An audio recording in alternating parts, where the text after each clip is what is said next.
আমার মা গ্রামের সহজ সরল ও কর্তব্যপরায়ণ একজন মহিলা। ছোটবেলা থেকেই তিনি এমন। বিয়ের পর থেকে একা হাতেই সংসার সামলে যাচ্ছেন। আমার ঠাকুমা, বাবার মা, খুব প্রিয় ছিলেন আমার মা। মায়ের যখন ১৮ বছর বয়স তখনই বাবার সাথে বিয়ে হয়ে যায়। ছোট ছিলেন বলে আমার ঠাকুমা মাকে নিজের মেয়ের মতোই দেখতেন। আমার বাবা শহরে কাজ করেন। ২-৩ মাসে একবার বাড়িতে আসেন, কয়েকদিন থেকে আবার চলে যান। আমার মা খেতে খুব ভালোবাসেন। মূলত ফল জাতীয় খাবার তার খুবই প্রিয়। তার কোনো খারাপ নেশা নেই, শুধু পান খান এই যা। মায়ের ভালো ব্যবহার আর সরল মনের জন্য পাড়ার সবাই মাকে খুব ভালোবাসত ও সম্মান করত। বিকেলে কাজ শেষে মা আর অন্য প্রতিবেশী কিছু মহিলা গল্প করতেন। সব মিলিয়ে পাড়ায় একটা পারিবারিক পরিবেশ ছিল। ছোটবেলা থেকেই মা আমাকে আদর ও যত্ন দিয়ে মানুষ করেছেন। আমার নাম বীরেন। মা আমায় ভালোবেসে বীরু বলে ডাকেন। ছোটবেলা থেকেই মাই আমার দেখা প্রথম ও একমাত্র মহিলা। তাই স্বভাবতই মহিলা হিসেবে মাকে ছাড়া আর কাউকে একটা সময় পর্যন্ত এত আপন করতে পারিনি। আমার বয়স ১৯। আমি একজন মাঝারি গড়নের ছেলে। আমি দ্বাদশ শ্রেণী পাশ করে হাটে চাল ডালের ব্যবসা করি। আমার মা খুব খোলামেলা স্বভাবের মানুষ, তাই আমি সব কথাই মাকে বলি। আমার মা আমার কল্পনার অপ্সরা দেবী। বয়সের সাথে সাথে আমার শরীরে হরমোনের পরিবর্তনের সাথে মাকে আমি নতুনভাবে দেখতে থাকি। কিন্তু সব কিছুর সূত্রপাত এক দুপুরে। এক গরমকালে আমি দুপুরে খাওয়া দাওয়ার পর খাটে শুয়ে আছি। মা সব বাসন মেজে ধোয়ার কাজ করে ঘরে এসে পাখার তলায় বসলেন। মাকে দেখে ক্লান্ত মনে হলো। মাকে জিজ্ঞাসা করে জানলাম সেদিন সকাল থেকে খাটাখাটনিটা বেশিই পড়েছিল। তারপর মা শুতে গিয়ে বললেন, "কিরে বীরু, আজ এভাবে আড়াআড়িভাবে কেন শুয়েছিস?" আমি বললাম, "কেন? তুমি সোজাসুজি শুয়ে পড়ো, যেরকম প্রত্যেকদিন শো।" মা বললেন, "তাহলে আমার পা তো তোর গায়ে লেগে যাবে বাবা। তাতে কি হয়েছে? তুমি শুয়ে পড়ো, আমার এখন উঠতে ইচ্ছা করছে না।" আমি বললাম। এরপর মা শাড়ির আঁচলটা নিয়ে ঘাম মুছলেন। তারপর শুয়ে পড়লেন। সারা দিনের কাজ করে মা অনেক ক্লান্ত ছিলেন। আমি খানিক বাদে মায়ের পা মালিশ করতে লাগলাম। মা প্রথমে খানিকটা অস্বস্তি বোধ করলেও সারাদিনের ক্লান্তির ফলে পায়ে আরাম পেয়ে আর কিছু বললেন না। এভাবেই পায়ের মালিশটা ক্রমে আমাদের দিনলিপির অংশ হয়ে উঠল। সময়ের সাথে মাকে দেখার দৃষ্টিভঙ্গি আমার আরও বদলে গেল। সাধারণত বাড়ির কোনো কাজ করার সময়, যেমন বাসন মাজা বা কাপড় কাচার সময়, শাড়িটা যাতে জলে ভিজে না যায় তাই গুটিয়ে কোমরে আটকে রাখতেন। এতে কাজ করতে বেশ সুবিধা হয় মায়ের। তার টলটলে নিষ্পাপ মুখটা যেন কোনো মায়াজালে আমার মনে তীব্র আলোড়ন ফেলত।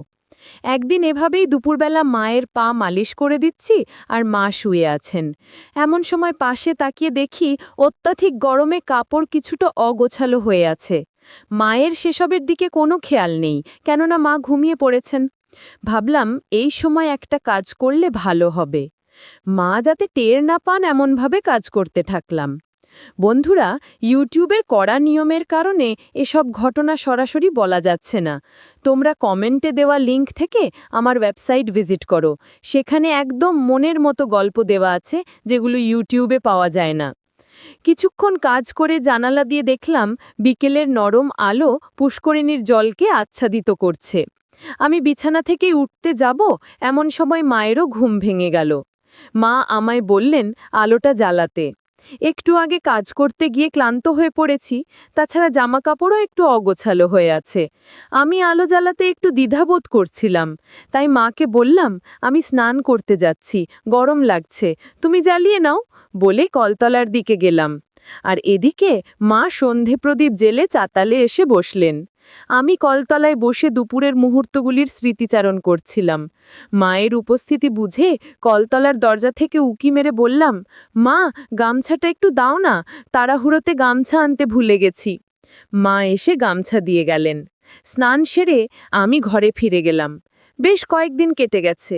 দোকানের চাপে আমিও এসব থেকে বেশ কিছুদিন দূরেই ছিলাম, কিন্তু বাড়ি ফিরে যখনই মাকে দেখতাম তখনই আমার সেই দিনের কাজের কথা মনে পড়ে যেত আর অদ্ভুত অনুভূতি হতো। মনে মনে ভাবলাম যেভাবেই হোক আবার কিছু একটা করে দেখাতে হবে। একদিন কাজ থেকে ফিরে পুকুরে স্নান করতে গেছি। সাঁতার কেটে উঠে যাব এমন সময় পুকুরের ধারে সিমেন্টের স্ল্যাবের একটা ভাঙা কোনায় পাটা লেগে যাওয়ায় একটু ব্যথা পাই আর আমি জলে পড়ে গেলাম। কোনো মতে উঠে দেখি আঘাতে একটা লাল ক্ষতের দাগ হয়েছে। আঙুল দিয়ে ক্ষতস্থানের ওপর একটু বোলাতেই ব্যথা করে উঠল, কিন্তু তেমন গুরুতর কিছুই নয়। তবে এতে আমার মাথায় একটা ফন্দির কথা এলো। যাই হোক, ঘরে এসে দুপুরের খাওয়া দাওয়া সারলাম। মা যথারীতি খাওয়ার পরে শোয়ার জন্য রেডি হচ্ছিলেন। সুযোগ বুঝে মাকে বললাম, জানো মা, কয়েকদিন ধরেই তোমায় একটা কথা বলবো ভাবছিলাম, কিন্তু কিভাবে বলবো বুঝতে পারছি না। এক কথায় মায়ের মুখের সেই চিরসৌম্য রূপ খানিক সরে গিয়ে উৎকণ্ঠা দেখা দিল। মা বললেন, কি হয়েছে বীরু বাবা, বলে ফেলো, কি বিষয়ে সমস্যা সেটা তো বলো বাবা। আমি ইশারা করে বললাম, সমস্যাটা এখানে, আসলে তোমার থেকে একটা পরামর্শ নেওয়ার ছিল, কারণ তোমায় না জানিয়ে ডাক্তারের সাথে কথা বলাটা ঠিক হবে না। মা এবার চিরুনি রেখে বিছানায় আমার সামনে এসে বসলেন। একেবারে চোখে চোখ রেখে বললেন, আমি বুঝলাম না বাবা, কি এমন সমস্যা হলো যে ডাক্তার দেখাতে হবে? আর সমস্যাটাই বা কোথায়? পায়ে ব্যথা পেয়েছো কোথাও? আমি বললাম, হ্যাঁ, একটু ব্যথা লেগেছে। এতে মা আমার চোখে চোখ রেখে এবার বেশ কড়া গলায় বললেন, বাবু, আমি এখনো কিছুই বুঝতে পারছি না। তুমি যদি এক্ষুনি আমাকে সবটা খুলে না বলো, তাহলে আজকে বিকালেই আমরা ডাক্তারখানায় যাব। আমি বললাম, কিছুদিন আগে পুকুরে স্নান করার সময় একটু আঘাত পেয়েছিলাম। প্রথমে তেমন একটা কিছু মনে হয়নি, কিন্তু ব্যথাটা এখন একটু বেড়ে গেছে। মা বললেন, দেখাও আমায়। আমি আমতা আমতা করে কিছু একটা বলতে গেলাম। মা ধমক দিয়ে বললেন, বীরু, আমায় দেখতে দাও। আমি সেই ক্ষত চিহ্নটা দেখালাম, যেটা তখনও বেশ লাল হয়ে আছে। মা একটা মলম আনতে ঘরে গেল। খানিক বাদে ফিরে এসে মলমটা আঙুলে করে নিয়ে আমার ক্ষতস্থানের ওপর বুলিয়ে দিতে লাগলো। মলমটা বেশ ঠান্ডা রকমের। মা মলম দিচ্ছিল আর আমি তাকে দেখছিলাম। অনেক যত্নের সাথে সেবা করছিলেন আমায়। আমার বেশ ভালোই লাগছিল। এ সময় কাপড় অগোছালো হওয়ায় একটু অস্বস্তিতে পড়ে গেলাম। মা বললেন, দিনে ৩-৪ বার করে এটা লাগাবে, আশা করি খুব তাড়াতাড়ি ঠিক হয়ে যাবে। এ সময় কিছু ঘটনা ঘটে যায়। বন্ধুরা, ইউটিউবের কড়া নিয়মের কারণে এসব ঘটনা সরাসরি বলা যাচ্ছে না। তোমরা কমেন্টে দেওয়া লিংক থেকে আমার ওয়েবসাইট ভিজিট করো, সেখানে একদম মনের মতো গল্প দেওয়া আছে, যেগুলো ইউটিউবে পাওয়া যায় না। কিছুক্ষণ পরের দিন দোকানে বেরোনোর আগে রুটি তরকারি খাচ্ছি, আর মা একটা টুলের ওপর বসে রুটি সেকে সেকে আমাকে দিচ্ছেন। এরই মধ্যে কথায় কথায় মা হঠাৎ আমাকে জিজ্ঞাসা করলেন, বীরু, তোমার ওই সমস্যাটা এখন কেমন আছে?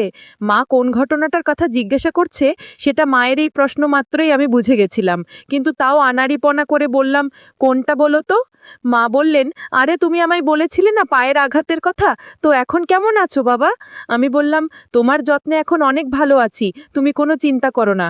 মা বললেন, চলো আজকেও মলমটা লাগিয়ে দিই, দেখছি ভালো লাগবে। আমি বললাম, পায়ের ব্যথা অনেক আগে সেরে গিয়েছে।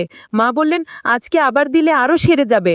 আমি বুঝতে পারলাম মা মলম দেবার ছুতোয় আবারও সেদিনের মতো কাজ করতে চান। বললাম, মা, আজকে চুল কেটে স্নান করে আসো, তারপর মলম দিও পায়ে। মা বললেন, কেন রে, এখন দিলে তো ভালো হবে, তুই চুপচাপ বসে থাক। মা নাছোড় বান্ধা, আমার কথা না শুনেই কাজ শুরু করলেন, আর আমি চুপচাপ বসে রইলাম। সেদিনের পর থেকে প্রায়ই মা পায়ে মলম দিত, আর আমিও বাধা দিতাম না। বন্ধুরা, আজকের গল্পটি এই পর্যন্ত। ভালো থাকবেন সবাই। ধন্যবাদ।